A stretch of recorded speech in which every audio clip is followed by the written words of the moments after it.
प्यारे बच्चों, कोविड-19 के कारण आप सभी अपने अपने घरों में रहकर ही अपनी पढ़ाई कर रहे हैं। ऐसे समय में आप अपनी पढ़ाई को रोचक तरीके से सीख समझ सकें, इसके लिए झारखंड सरकार द्वारा प्रस्तुत किया जा रहा है हमारा दूरदर्शन हमारा विद्यालय कार्यक्रम। इसके माध्यम से आप प्रत्येक दिन सोमवार से शुक्रवार तक पूर्वाह्न 10 से 12 तथा अपराह्न 1 से 2 बजे तक अपनी अपनी कक्षाओं के अनुरूप कार्यक्रम देख सकेंगे। अब पढ़ाई नहीं रुकेगी। स्कूली शिक्षा एवं साक्षरता विभाग झारखंड। नमस्ते दोस्तों, आप सबका स्वागत है। आइए देखते हैं कि आज हम क्या पढ़ेंगे। हम एपिसोड की शुरुआत कक्षा 10वीं के अंग्रेजी के अध्याय Nelson Mandela long walk to freedom से करेंगे और इसके बारे में अध्ययन करेंगे। फिर कक्षा 10वीं के हिंदी के अध्याय बाल गोविंद भगत को पढ़ेंगे। फिर उसके बाद कक्षा 12वीं के गणित के अध्याय प्रतिलोम त्रिकोणमितीय फलन का अध्ययन करेंगे और इसके आधार पे कुछ रोचक प्रश्नों को हल करेंगे। फिर उसके बाद कक्षा 12वीं के विज्ञान के अध्याय वैद्युत आवेश तथा क्षेत्र के बारे में अध्ययन करेंगे और इसके आधार पे कुछ बहुत ही रोचक प्रश्नों को हल करेंगे। तो आइए शुरू करते हैं अपना प्रोग्राम। डीजी साहब, अब पढ़ाई नहीं रुकेगी। हेलो दोस्तों, कैसे हो? पिछली 2 वीडियोस में हमने आपकी क्लास 10th का इंग्लिश का दूसरा चैप्टर, जिसका नाम है Nelson Mandela long walk to freedom, वो पढ़ा था, जो आपकी इंग्लिश की ही बुक फर्स्ट फ्लाइट का है। दोस्तों, क्या आप सबको याद है कि हमने पिछली 2 वीडियोस में ये चैप्टर कहाँ तक पढ़ लिया है और इसके बारे में क्या क्या पढ़ा है?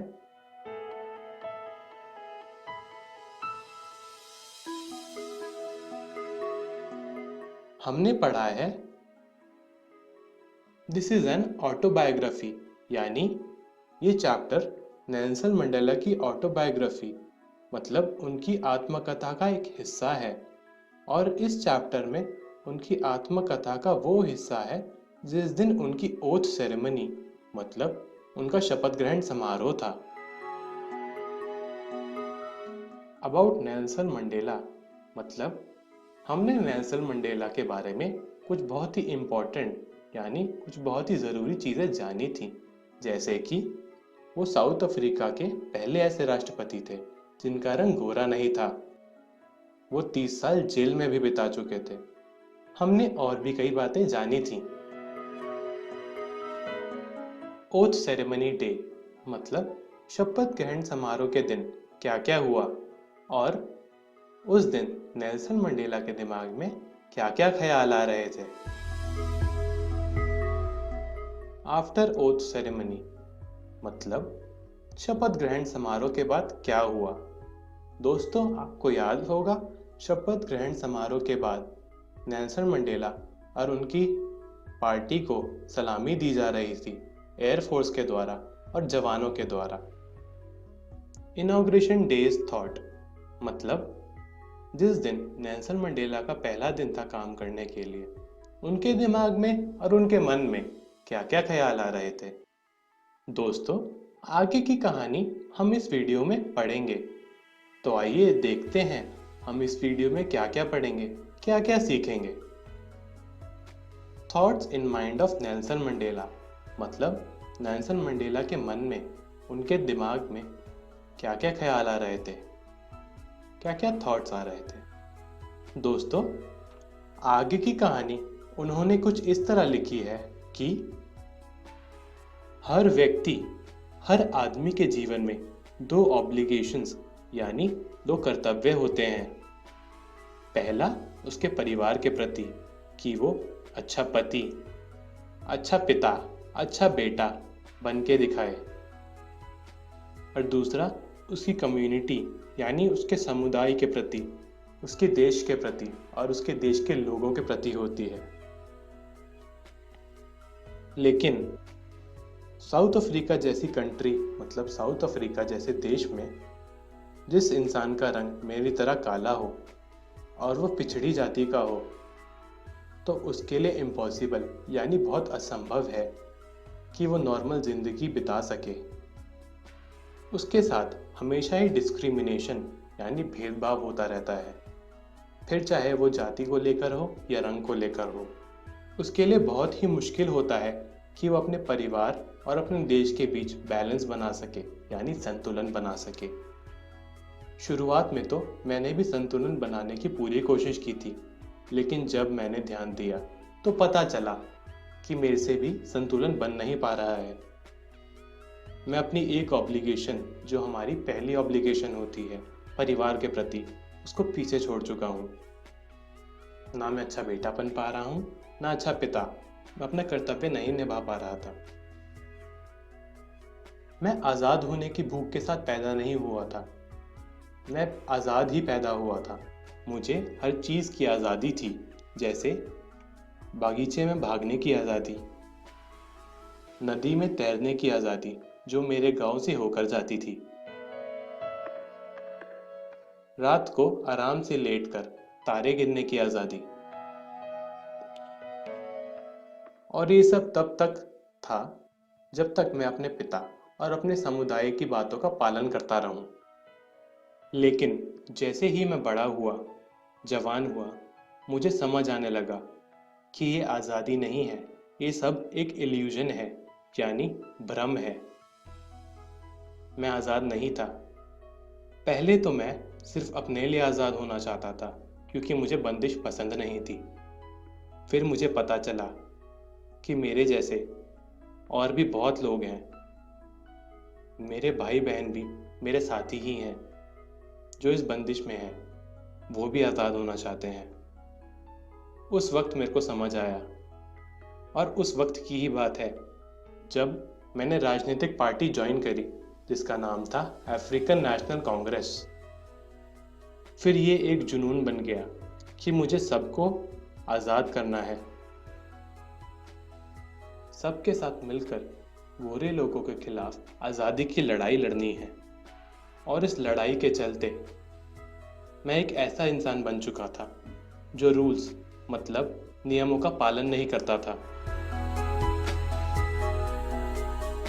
फैमिली लविंग मैन यानी परिवार से प्रेम करने वाला व्यक्ति एक सन्यासी बन चुका था।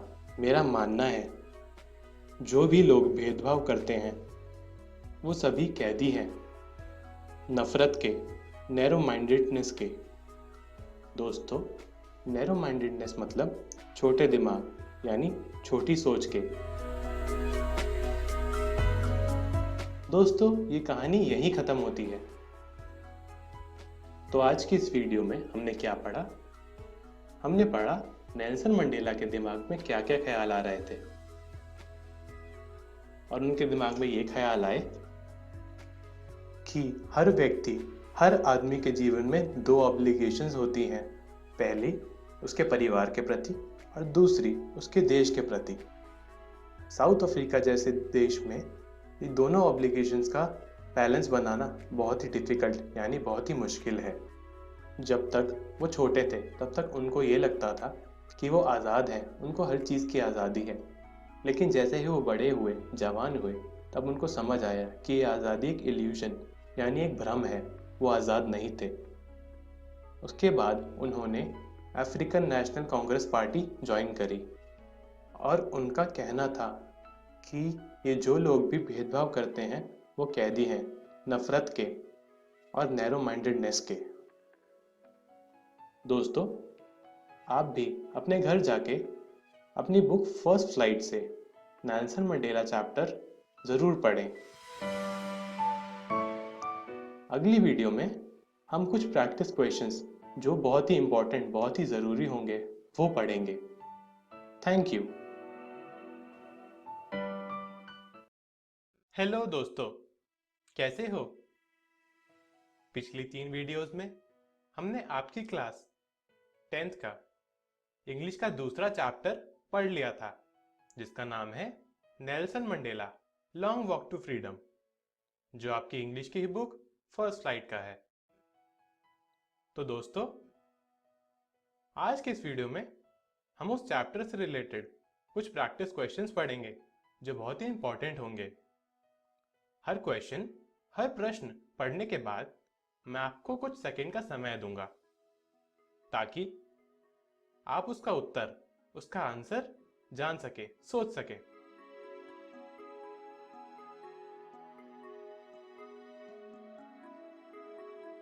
तो दोस्तों, पहला क्वेश्चन है, Why did a large number of international leaders attend the inauguration ceremony?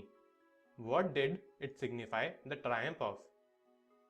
बहुत अधिक संख्या में अंतर्राष्ट्रीय नेताओं ने इनॉग्रेशन सेरेमनी क्यों अटेंड की थी और उसकी क्या इंपॉर्टेंस थी?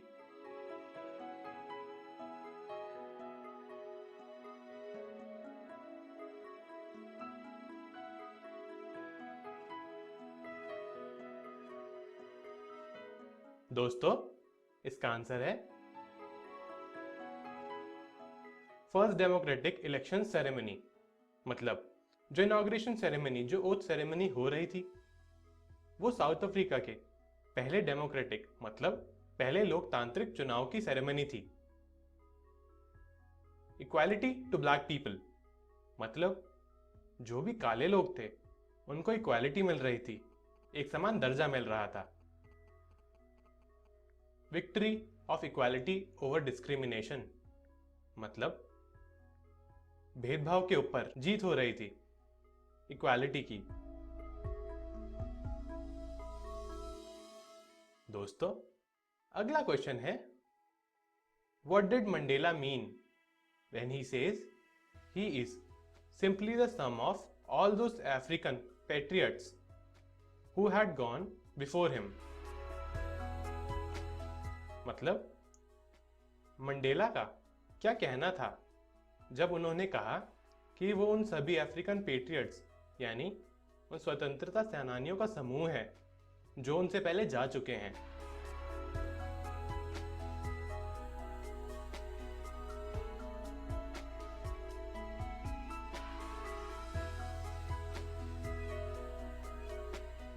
दोस्तों, इसका आंसर है Mandela wanted to pay tribute to all those people who sacrificed their lives. Nelson Mandela उन सभी लोगों को श्रद्धांजलि देना चाहते थे जिन्होंने अपने प्राण दे दिए थे, न्योछावर कर दिए थे देश की भलाई के लिए।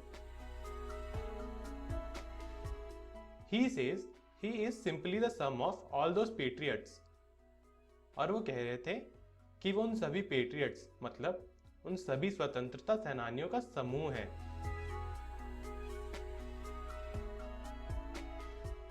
It was Patriots Corporation that he was at that stage and serving nation. और ये उन पेट्रियट्स, मतलब उन स्वतंत्रता सेनानियों का कॉर्पोरेशन था, उनका सहयोग था, जो नेल्सन मंडेला उस स्टेज पर खड़े थे और अपने देश की सेवा कर रहे थे।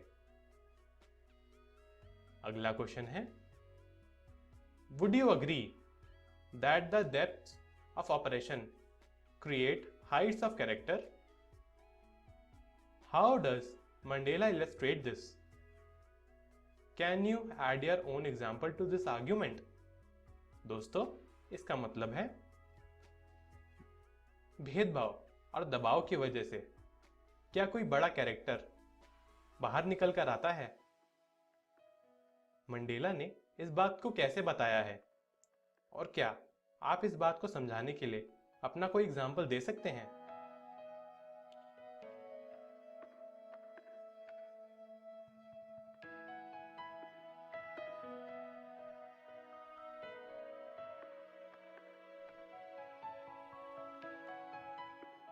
दोस्तों, इसका आंसर है यस आई अग्री, मतलब मैं सहमत हूं इस बात से कि भेदभाव और दबाव की वजह से कुछ बहुत बड़े कैरेक्टर बाहर निकल कर आ सकते हैं। Nelson Mandela illustrates this by giving example of brave people who sacrificed their lives for the welfare of nation. Nelson Mandela ने इसको समझाने के लिए उन सभी बहादुर लोगों का एग्जाम्पल दिया है जिन्होंने अपने प्राण न्योछावर कर दिए देश की भलाई के लिए। India is a perfect example for this, as during our freedom struggle there was a galaxy of leaders of great character। और हमारा देश इंडिया यानी हिंदुस्तान इस चीज़ का परफेक्ट एग्जाम्पल है, क्योंकि हमारी फ्रीडम स्ट्रगल के दौरान यानी हमारी आज़ादी की लड़ाई के दौरान ऐसे बहुत सारे बड़े बड़े कैरेक्टर्स बाहर निकल कर आए थे। दोस्तों, ये क्वेश्चंस ध्यान से समझिएगा। ये दोनों क्वेश्चन अलग अलग हैं, लेकिन इनका मतलब एक ही है, तो इनका आंसर भी एक ही होगा। इनमें से पहला क्वेश्चन है, how did Mandela's understanding of freedom change with age and experience. मतलब मंडेला की जो अंडरस्टैंडिंग थी यानी जो उनकी समझ थी वो फ्रीडम को लेकर कैसे चेंज हुई उम्र के साथ। दूसरा क्वेश्चन है, how did Mandela's hunger for freedom change his life. और जब उनकी फ्रीडम के लिए मतलब उनकी आज़ादी के लिए उनकी भूख के मायने बदले तो उसकी वजह से उनकी लाइफ कैसे बदली।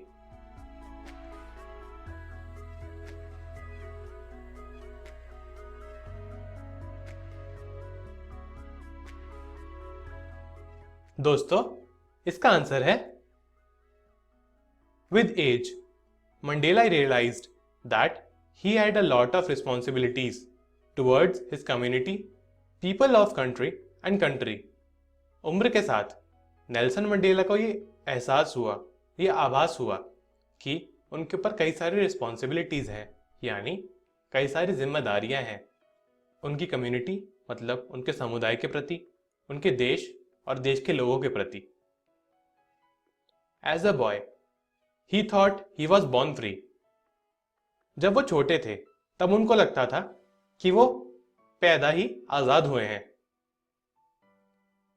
ही believed that as long as he obeys his father and his tribe's custom he was free. और उनको लगता था जब तक वो अपने पिता और अपने समुदाय की बातों का पालन करते रहेंगे वो आजाद हैं। When he grew, he realized that not only he but all the black in his country were suffering। लेकिन जब वो बड़े हुए तो उनको एहसास हुआ, उनको समझ आया कि सिर्फ वो ही नहीं पर सारे काले लोग उनके देश के सफ़र कर रहे थे, मतलब इस सिचुएशन से जूझ रहे थे। अगला क्वेश्चन है, how did policy of apartheid affected his country. मतलब जो भेदभाव की पॉलिसी थी उसने साउथ अफ्रीका के ऊपर क्या प्रभाव डाला था।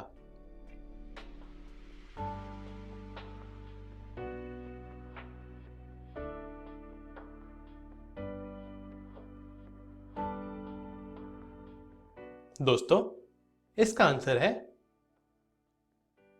even after getting freedom from all the restrictions and discrimination, that policy had so much of adverse effect। मतलब आज़ादी मिलने के बावजूद भी उस पॉलिसी के बहुत बुरे असर पड़ चुके थे। The people of the country would have to spend some years, if not generations, to come out of that mental state। और उस देश के लोगों को अगर पीढ़ियां नहीं तो कुछ साल जरूर बिताने पड़ेंगे उस मेंटल स्टेट मतलब उस मानसिक स्थिति से बाहर आने के लिए।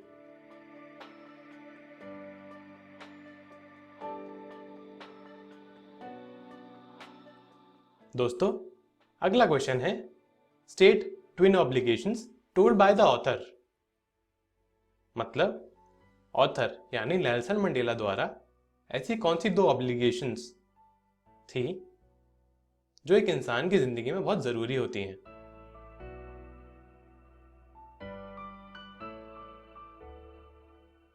दोस्तों, इसका आंसर है, obligation towards the family to be a good father, good son, a good family man. अपने परिवार के प्रति ऑब्लिगेशन होती है एक अच्छा पिता, अच्छा बेटा और अच्छा पारिवारिक इंसान बनने के लिए। दूसरी ऑब्लिगेशन होती है अपनी कम्युनिटी, मतलब अपने समुदाय के प्रति, अपने देश के प्रति और देश के लोगों के प्रति। दोस्तों, अगला क्वेश्चन है, how did the militaries attitude change, मतलब सेना का एटीट्यूड कैसे बदला नेल्सन मंडेला के प्रति।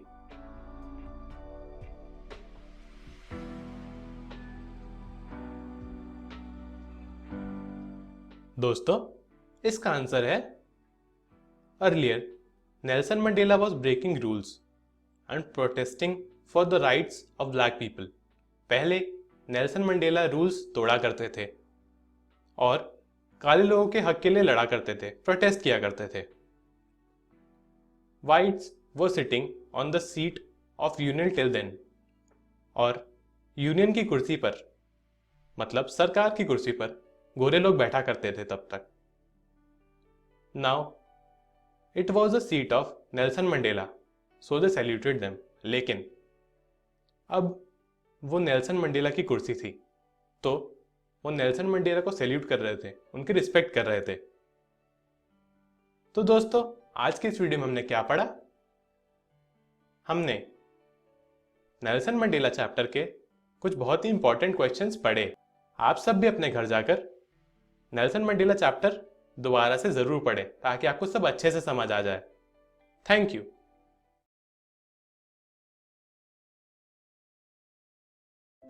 नमस्कार विद्यार्थियों, इस वीडियो में आपका बहुत बहुत स्वागत है। आज हम 10वीं कक्षा की हिंदी की पाठ्य पुस्तक क्षितिज भाग 2 के दूसरे गद्य पाठ को पढ़ने जा रहे हैं, जिसका नाम है बाल गोविंद भगत। आइए जानते हैं इस वीडियो के विषय बिंदु। आज की इस वीडियो में हम सबसे पहले जानेंगे राम वृक्ष बेनीपुरी के बारे में। राम वृक्ष बेनीपुरी इस पाठ के लेखक भी हैं। साथ ही आज की इस वीडियो में हम बाल गोविंद भगत के प्रसंग से जुड़ी कुछ बातों के बारे में जानेंगे। ये जानते हुए हम पाठ की कुछ पाठ्य वस्तु की व्याख्या करेंगे। पाठ्य वस्तु यानी आपके चैप्टर का टेक्स्ट। आइए शुरू करते हैं ये वीडियो। तैयार हैं आप सभी? चलिए शुरू करते हैं। स्क्रीन पर जो चित्र आप देख रहे हैं वो चित्र है हिंदी के प्रसिद्ध लेखक व पत्रकार राम वृक्ष बेनीपुरी का। राम वृक्ष बेनीपुरी पत्र और पत्रिकाओं का संपादन कर चुके हैं। इन्होंने पत्रकारिता के क्षेत्र में बहुत से प्रसिद्ध कार्य किए हैं। साथ ही इनकी प्रसिद्ध रचनाओं में पतितों के देश में, चिता के फूल, अम्पाली, माटी की मूर्तें, पैरों में पंख बांधकर, जंजीरें और दीवारें इत्यादि बहुत प्रसिद्ध हैं। शेष रचनाओं के लिए आप अपनी हिंदी की पाठ्य पुस्तक क्षितिज भाग 2 को भी देख सकते हैं। इनकी रचना में हमें स्वाधीन चेतना के साथ साथ मनुष्यता की चिंता भी देखने को मिलती है। आइए अब जानते हैं बाल गोविंद भगत के बारे में। ये पाठ एक रेखा चित्र है। अब आपके मन में प्रश्न होगा कि रेखा चित्र कहते किसे हैं? दरअसल शब्दों से जो चित्र बनाया जाता है उसे शब्द चित्र कहते हैं, और जब किसी व्यक्ति विशेष के चित्र को शब्दों से अंकित किया जाता है तो उसे रेखा चित्र कहते हैं। उसमें व्यक्ति की रूप रचना के साथ साथ उसके व्यक्तित्व को भी शामिल किया जाता है। उस दृष्टि से ये रचना बहुत ही प्रसिद्ध है, क्योंकि इसमें मनुष्यता, लोक संस्कृति और सामूहिक चेतना के दर्शन होते हैं। अब आप सबके लिए ये शब्द थोड़े कठिन होंगे। आइए इनका मतलब जानते हैं। लोक संस्कृति का मतलब होता है जो लोक में परंपराएं या व्यवहारिक प्रवृत्ति होती है, उसे हम लोक संस्कृति कहते हैं। और सामूहिक चेतना, समाज में रहने वाले लोगों के विचार। इस पाठ में हमें आदर्श ग्रामीण जीवन के दर्शन भी होते हैं। ग्रामीण जीवन गांव में बिताए गए जीवन को कहते हैं। आइए अब हम पाठ को पढ़ते हैं और समझते हैं। जब आप अपना पाठ खोलेंगे तो आपको पाठ में सबसे पहला शब्द मिलेगा बाल गोविंद भगत। और ये पूरा का पूरा पाठ एक रेखा चित्र है जिसमें इस व्यक्ति जिसका नाम बाल गोविंद भगत है उसके बारे में बताया गया है। लेखक बताता है बाल गोविंद भगत एक मझोले यानी मझले कद का छोटा गोरा चिट्टा आदमी है और थोड़ा बूढ़ा है, क्योंकि उसकी उम्र जो है वह 60 वर्ष है। और क्योंकि उम्र ज्यादा हो गई इसलिए उसके बाल पक गए हैं, सफेद हो गए हैं। किंतु वह कपड़े अब भी बहुत कम पहनता है। कपड़े के नाम पर वह एक लंगोटी पहने रहता है और कबीर पंथियों की कनफटी टोपी। अब आपके मन में प्रश्न होगा कि कबीर पंथी किसे कहते हैं।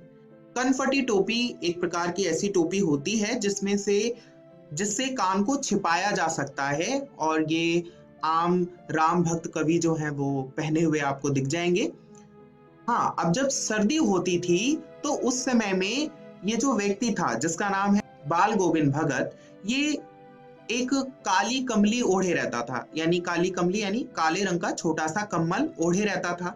इसके मस्तक पर हमेशा रामानंदी चंदन लगा रहता था, जैसे राम भक्त लोग लगाते हैं, और गले में हमेशा तुलसी के जड़ की जो माला होती है उसे पहने रहता था। यहाँ अगर आप देखेंगे तो देखेंगे आप कि व्यक्ति की रूपरेखा को, यानी वो कैसा दिखता है, लेखक ने उसे बताने का प्रयास किया है। आइए अब हम अगले अंश को देखते हैं।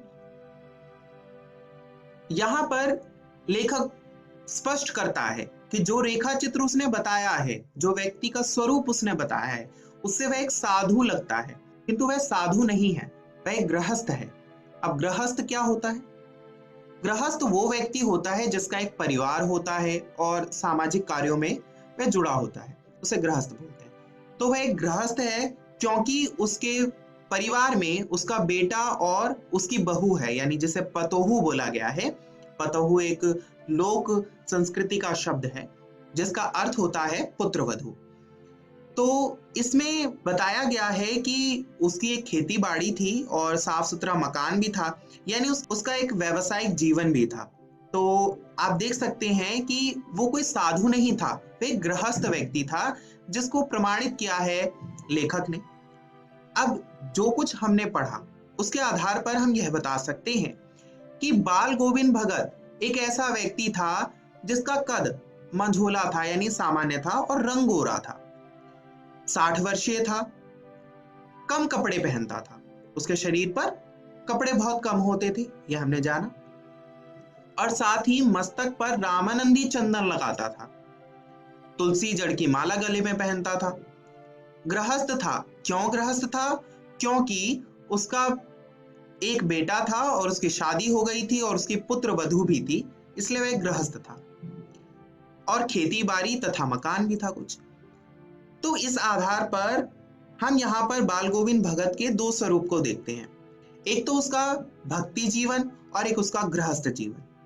इन दोनों जीवन के बारे में पाठ में ही आगे बताया गया है, उसका वर्णन हम अगली वीडियो में करेंगे। आइए जानते हैं आज की इस वीडियो में हमने क्या सीखा। आज की इस वीडियो में हमने जाना कि बाल गोविंद भगत गृहस्थ थे या साधु।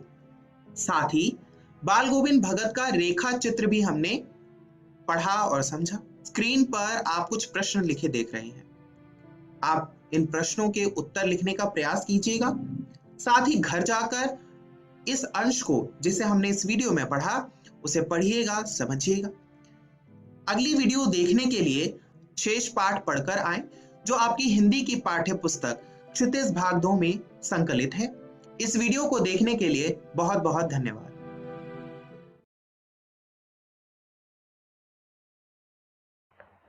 नमस्कार दोस्तों, प्रतिलोम त्रिकोणमितीय फलन भाग 2 के वीडियो में आपका स्वागत है।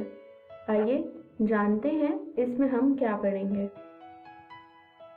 प्रतिलोम फलन के गुण शुरू करते हैं। साइन इनवर्स x बराबर है x के और x -1 से 1 के अंतर्गत है। साइन इनवर्स साइन x बराबर है x के और x -π/2 से π/2 के अंतर्गत है। आइए देखते हैं पहला गुण। साइन इनवर्स यानी साइन प्रतिलोम 1/x बराबर है कोसेक इनवर्स यानी कोसेक प्रतिलोम x के, जिसमें x बड़ा तथा बराबर है 1 के और x छोटा तथा बराबर है -1 के। देखते हैं। मान लीजिए कोसेक इनवर्स x बराबर है y के, अर्थात x बराबर होगा कोसेक y के।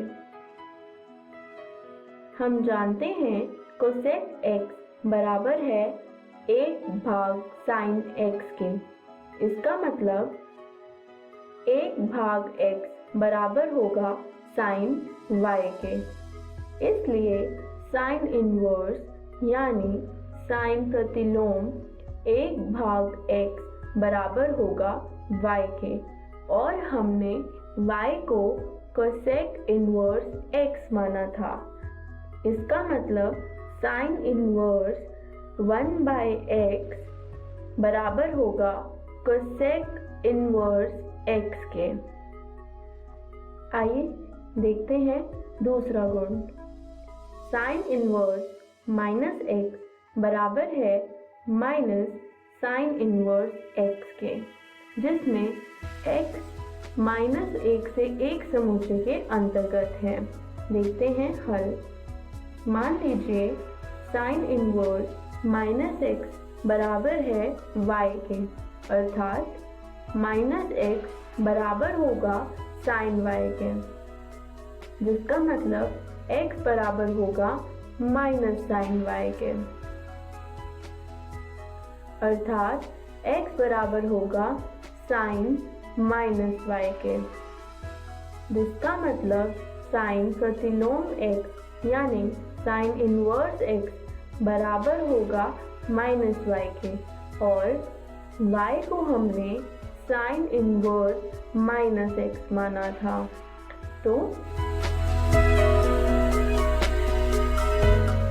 साइन इनवर्स -x बराबर हो गया माइनस साइन इनवर्स x के। देखते हैं तीसरा गुण। कॉस इनवर्स -x बराबर होगा pi minus cos inverse x के, और x -1 से 1 समुच्चय के अंतर्गत है। देखते हैं हल। मान लीजिए कॉस इनवर्स -x बराबर है y के। इसका मतलब -x बराबर होगा cos y के, यानी x बराबर होगा -cos y के, और हम जानते हैं -cos थीटा बराबर होता है cos पाई माइनस थीटा। यहाँ पे अगर मैं देखूं थीटा की जगह पे y है, जिसका मतलब ये बराबर होगा cos पाई माइनस y के, अर्थात cos इनवर्स x बराबर हो गया पाई माइनस y के, और y मैंने माना था cos इनवर्स माइनस x को, यानी cos इनवर्स x बराबर होगा pi minus cos inverse minus x। देखते हैं चौथा गुण। Sine inverse x plus cos inverse x बराबर होगा पाई भाग 2 के। देखते हैं हल। मान लीजिए साइन इनवर्स x बराबर है y के, अर्थात x बराबर होगा साइन y के, यानी cos पाई भाग 2 माइनस y, यानी cos इनवर्स x बराबर हो गया पाई भाग 2 माइनस y। y को हमने माना था साइन इनवर्स x, इसलिए पाई भाग 2 माइनस साइन इनवर्स x मैंने यहाँ लिख दिया, अर्थात sine inverse x plus cos inverse x बराबर हो गया पाई भाग 2 के। देखते हैं पांचवा गुण। tan inverse x plus tan inverse y बराबर tan inverse x plus y भाग 1 माइनस xy, और xy छोटा होगा 1 से।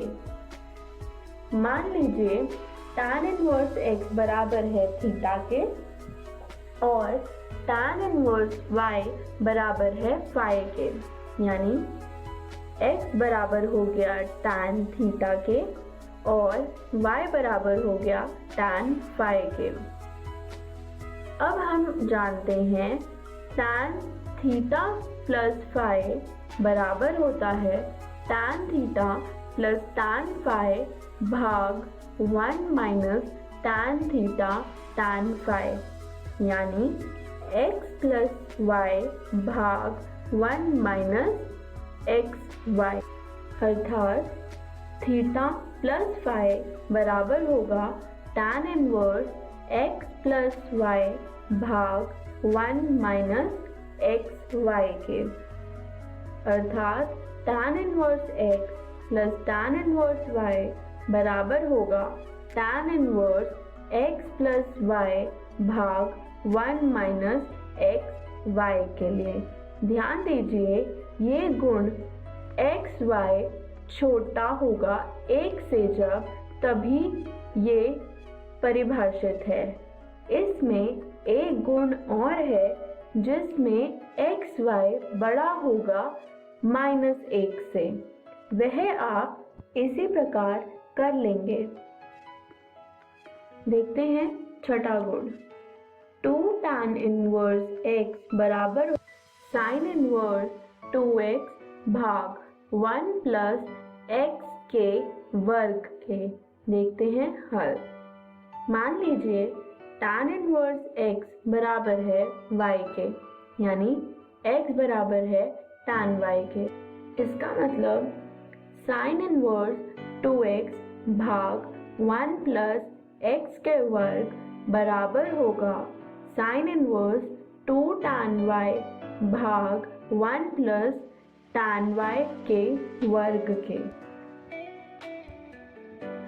हम जानते हैं साइन 2y बराबर होता है 2 tan y भाग 1 प्लस tan y के वर्ग के, यानी साइन इनवर्स साइन 2y मैं लिख सकती हूँ जो कि बराबर होगा 2y के, यानी 2 tan इनवर्स x, अर्थात 2 tan इनवर्स x बराबर होगा साइन इनवर्स 2x भाग 1 प्लस x के वर्ग के। उदाहरण, tan इनवर्स cos x भाग 1 माइनस sin x बड़ा -3 पाई भाग 2 से और छोटा पाई भाग 2 को सरल रूप में व्यक्त कीजिए। देखते हैं हल। तो चलिए हम tan इनवर्स cos x भाग 1 माइनस sin x को लेके चलते हैं, जिसको हम लिख सकते हैं tan इनवर्स cos x भाग 2 का वर्ग माइनस sin x भाग 2 का वर्ग भाग cos x बाई 2 का वर्ग प्लस sin x भाग 2 का वर्ग माइनस 2 sin x भाग 2 गुणा cos x भाग 2। देखते हैं ये हमने कैसे लिखा। हम जानते हैं cos x बराबर होता है cos x भाग 2 के वर्ग माइनस sin x भाग 2 के वर्ग के, और cos x भाग 2 का वर्ग प्लस sin x भाग 2 का वर्ग बराबर होता है 1 के, तथा sin x बराबर होता है 2 sin x भाग 2 गुणा cos x भाग 2 के, जिसे हम लिख सकते हैं tan इनवर्स cos x भाग 2 प्लस sin x भाग 2 गुणा cos x भाग 2 माइनस sin x भाग 2 के। यहाँ मैंने a वर्ग माइनस b वर्ग बराबर a प्लस b गुणा a माइनस b का सूत्र लगाया है, तथा a माइनस बी का वर्ग बराबर a वर्ग प्लस b वर्ग माइनस 2a गुणा b का सूत्र लगाया है। देखते हैं, इसको मैंने सरल रूप में लिख दिया। tan इनवर्स cos x भाग 2 प्लस sin x भाग 2 भाग cos x भाग 2 माइनस sin x भाग 2 लिख दिया। अब हम प्रत्येक तत्व को cos x भाग 2 के साथ विभाजित करेंगे। हमें मिलेगा tan inverse 1 plus tan x भाग 2 भाग 1 माइनस tan x भाग 2। अब हम जानते हैं 1 बराबर होता है tan पाई भाग 4 के, यानी tan इनवर्स tan पाई भाग 4 प्लस tan x भाग 2 भाग 1 माइनस tan पाई भाग 4 गुणा tan x भाग 2। यहाँ एक सूत्र बन रहा है tan x प्लस y बराबर tan x plus tan y भाग 1 माइनस tan x गुणा tan y, यानी tan इनवर्स tan पाई भाग 4 प्लस x भाग 2, जिसका मतलब पाई भाग 4 प्लस x भाग 2। देखते हैं इस वीडियो में हमने क्या सीखा। प्रतिलोम फलन जी को अगली वीडियो में हम पढ़ेंगे प्रैक्टिस क्वेश्चंस। धन्यवाद।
Hello friends, welcome to this physics video lecture. Friends, हम बात कर रहे थे चैप्टर 1 वैद्युत आवेश तथा क्षेत्र की, जिसके 6 भागों को हम अभी तक पढ़ चुके हैं। अब बढ़ते हैं इसके अगले भाग यानी भाग 7 की ओर, जिसमें आज हम समझेंगे विद्युत द्विध्रुव को। तो आइए सबसे पहले समझते हैं कि विद्युत द्विध्रुव आखिर होता क्या है। तो दोस्तों, अल्प दूरी से पृथक दो समान एवं विपरीत आवेशों का निकाय कहलाता है विद्युत द्विध्रुव। अब जैसे यहाँ पर दो आवेश धनात्मक तथा ऋणात्मक Q जिनका परिमाण समान है, एक दूसरे से एक छोटी सी दूरी 2a से पृथक किए गए हैं।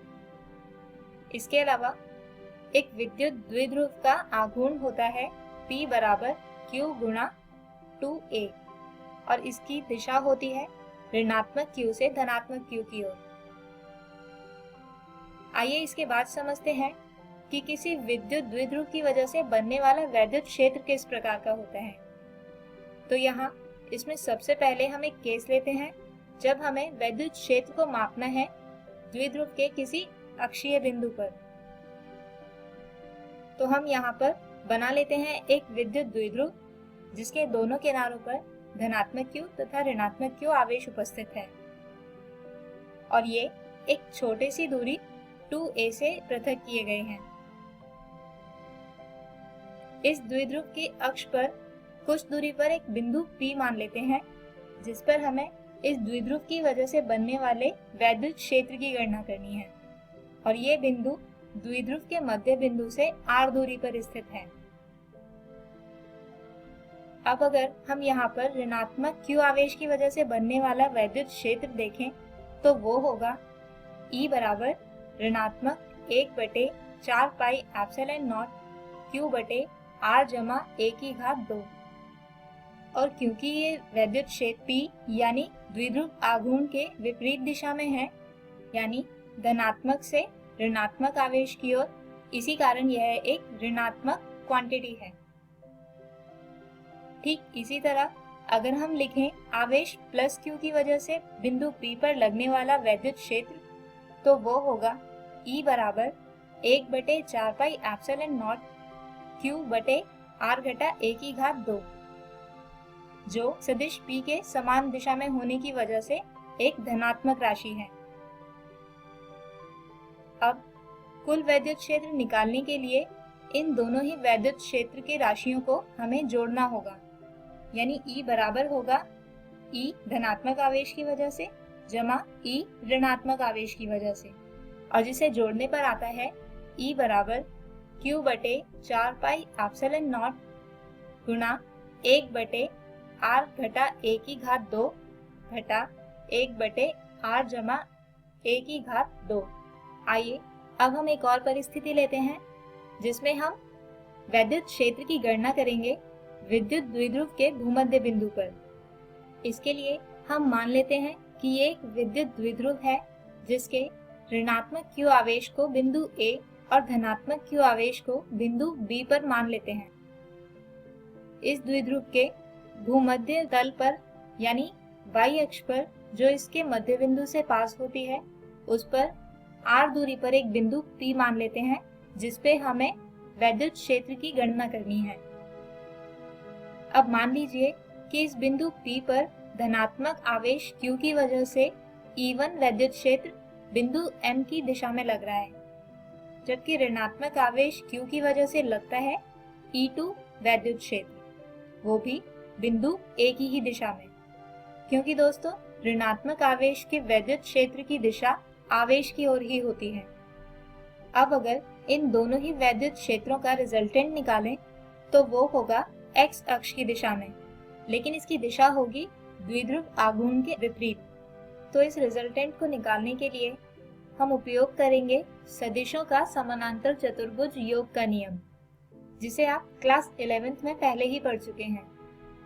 लेकिन उससे पहले हम लिख लेते हैं सदिश E1 जो होगा 1/4 पाई एप्सिलॉन नॉट Q बटे BP की घात 2, यानी 1/4 पाई एप्सिलॉन नॉट Q बटे R की घात 2 जमा A की घात 2, जबकि सदिश E2 होगा 1/4 पाई एप्सिलॉन नॉट Q बटे AP की घात 2, यानी 1/4 पाई एप्सिलॉन नॉट Q बटे R की घात 2 जमा A की घात 2। तो दोस्तों सदिशों के समानांतर चतुर्भुज योग के नियम के कारण सदिश E आता है ऋणात्मक E1 जमा E2 cos थीटा। दोस्तों यहाँ पर ऋणात्मक चिन्ह यह दर्शाता है कि रिजल्टेंट सदिश सदिश P यानी द्विध्रुव आघूर्ण की दिशा के विपरीत है। और जैसा कि आप देख सकते हैं कि E1 तथा E2 का परिमाण समान है, इसलिए सदिश E होगा ऋणात्मक 2E1 cos थीटा। दोस्तों cos थीटा की वैल्यू निकालने के लिए हम लिख सकते हैं OP बटे PA। तो अब इस समीकरण में हम सभी राशियों यानी E1, OA तथा PA का मान रखें और हल करें तो वैद्युत क्षेत्र E आता है ऋणात्मक 1 बटे 4 पाई एप्सिलॉन नॉट Q गुणा 2A बटे R की घात 2 जमा A की घात 2 की पूरी घात 3 बटे 2। अब मान लीजिए कि बिंदु P की ये दूरी आवेशों को पृथक करने वाली दूरी से बहुत अधिक है, यानी A को R में जोड़ने या घटाने पर R में कोई ज्यादा फर्क नहीं आएगा, यानी R की तुलना में हम A को नगण्य मान सकते हैं। तो ऐसा करने पर E आता है ऋणात्मक 1 बटे 4 पाई एप्सिलॉन नॉट Q गुणा 2A बटे R की घात 3। आइए अब समझते हैं विद्युत द्विध्रुव हमारे भौतिक जगत में कहाँ पर एग्जिस्ट करता है, यानी विद्युत द्विध्रुव का भौतिक महत्व क्या है। तो दोस्तों हमारे भौतिक जगत में कुछ यौगिक ऐसे होते हैं जिसमें धनात्मक तथा ऋणात्मक परमाणु होते हैं और उनके बीच की दूरी बहुत कम होती है। अब जैसे यहाँ पर कार्बन डाइऑक्साइड यानी CO2 के इस यौगिक में अगर आप देखें तो यहाँ पर 2 द्विध्रुव आघूर्ण हैं जो एक दूसरे के विपरीत दिशा में हैं, यानी किसी बाहरी वैद्युत क्षेत्र की अनुपस्थिति में इस यौगिक का कुल द्विध्रुव आघूर्ण 0 होता है, जबकि वहीं एक और यौगिक जैसे H2O यानी जल का यौगिक, इसमें बनने वाली दोनों द्विध्रुव आघूर्ण के केंद्र कोइंसाइड नहीं करते, जिसकी वजह से द्विध्रुव आघूर्ण एक दूसरे के विपरीत न होकर एक दूसरे पर अलाइंड होते हैं, जिसकी वजह से किसी बाहरी विद्युत क्षेत्र की अनुपस्थिति में भी इनका कुछ न कुछ द्विध्रुव आघूर्ण रहता है। तो हम उम्मीद करते हैं कि आज के वीडियो की टॉपिक आपको समझ आए होंगे। आइए आज के इन्हीं टॉपिक पर आधारित एक उदाहरण समझते हैं। प्रश्न है 2 सेंटीमीटर की दूरी से पृथक 2 कूलाम और ऋणात्मक 2 कूलाम के समान आवेशों वाली द्विध्रुव के द्विध्रुवीय आघूर्ण की गणना करें। दोस्तों हमें यहाँ पर इस प्रश्न के कुल 4 विकल्प दिए गए हैं, जिसमें पहला है 0.02 कूलाम मीटर, जबकि दूसरा है 0.04 कूलाम मीटर, तीसरा विकल्प है 0.06 कूलाम मीटर और चौथा विकल्प है 0.08 कूलाम मीटर। तो दोस्तों जैसा कि हमें दिया गया है, एक द्विध्रुव जिसके दोनों किनारों पर धनात्मक तथा ऋणात्मक 2 कूलाम के आवेश उपस्थित हैं और इनके बीच की दूरी है 2 सेंटीमीटर, यानी यहाँ पर Q है 2 कूलाम और D यानी दूरी है 2 सेंटीमीटर या यूं कहें 0.02 मीटर। अब जैसा कि हम जानते हैं कि किसी विद्युत द्विध्रुव का आघूर्ण होता है P बराबर Q गुणा D, तो यहाँ पर Q तथा D का मान रखने और इसे हल करने पर P आता है 0.04 कूलाम मीटर, यानी विकल्प B जो था 0.04 कूलाम मीटर सही उत्तर है। तो दोस्तों हमारे आज के इस वीडियो में हमने जाना विद्युत द्विध्रुव के बारे में और मापा किसी विद्युत द्विध्रुव के कारण बनने वाला वैद्युत क्षेत्र, वो भी अलग अलग 2 बिंदुओं पर, जिसमें पहला था अक्षीय बिंदु और दूसरा था भूमध्य बिंदु। और अंत में हमने देखा हमारे भौतिक जगत में एग्जिस्ट करने वाले कुछ विद्युत द्विध्रुव को। हमारे अगले वीडियो में हम जानेंगे एक समान बाह्य क्षेत्र में द्विध्रुव। तब तक के लिए take care and goodbye.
नमस्ते दोस्तों, आज के एपिसोड में आशा करता हूँ आपको बहुत कुछ सीखने को मिला होगा।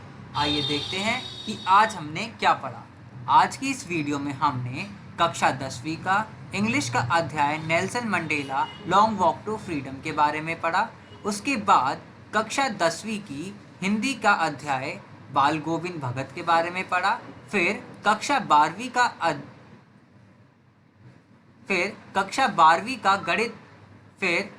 12वीं का गणित का अध्याय प्रतिलोम त्रिकोणमितीय फलन के बारे में अध्ययन किया। फिर उसके बाद कक्षा 12वीं का विज्ञान का अध्याय वैद्युत आवेश तथा क्षेत्र के बारे में हमने चर्चा करी और इन अध्यायों के ऊपर हमने कुछ बहुत ही रोचक प्रश्नों को भी हल किया।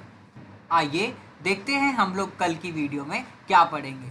कक्षा 10वीं में गणित का अध्याय बहुपद, कक्षा 10वीं में विज्ञान का अध्याय जेव प्रक्रम, कक्षा 12वीं में गणित का अध्याय आव्यूह और कक्षा 12वीं में विज्ञान का अध्याय वैद्युत आवेश तथा क्षेत्र के बारे में चर्चा करेंगे और इन अध्यायों के ऊपर कुछ बहुत ही रोचक प्रश्नों को भी हल करेंगे।